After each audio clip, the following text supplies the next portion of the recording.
За манай өвөө байгаль хамгаалагч, аав байгаль хамгаалагч. Тийм болохоор би ч гэсэн одоо өөрөө байгаль хамгаалагч болох сонирхолтой.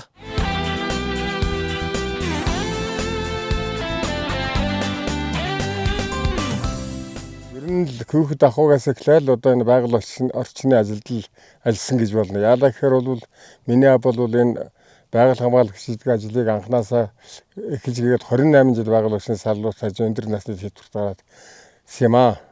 Манай чинь 10-аад хүүхэдтэй тэрний 6 баяндаас тэгээд бид нар чинь бүгдийн тэр чамрын мотоциклийн тэр янз бүрийн техник байсан биз дээ. Тэгээд бид нар чинь бүгдийн морьтой хужраан залаад тэгшийн таруу гэдэг амс манай аав анхлаа байгаль хамгаалагч авчих дээрээс дууссан гэсэн нэг дээрийн төлөвлөгөө гаргаад тэгээд 5-6 харагчаа бид нэг аваачтай нэг нүхэнд яг амнаа халуугаар хожиж ирлээ. Нүхэнд нэг нүхэнд бол 3 халуугаа хийнэ. Наач юм лээ. Тэг ягаад аав чинь илэнгээд ил заадгаас гэж болохгүй. Наадах чиг хэлмэгддэг охин амтан бодоод алчих наадах чи болохгүй.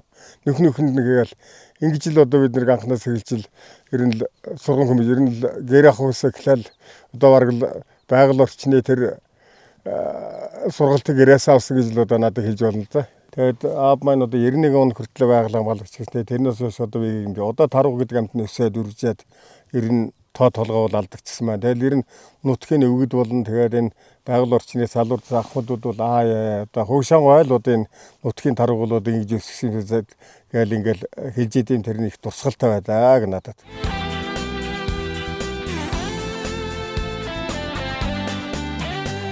Аавыгаа дагаа яваад сайхан байгаль үзээ явахаар тэгээд гоё байдаг. Тийм ч учраас би байгальд их хайртай байд юм дөө.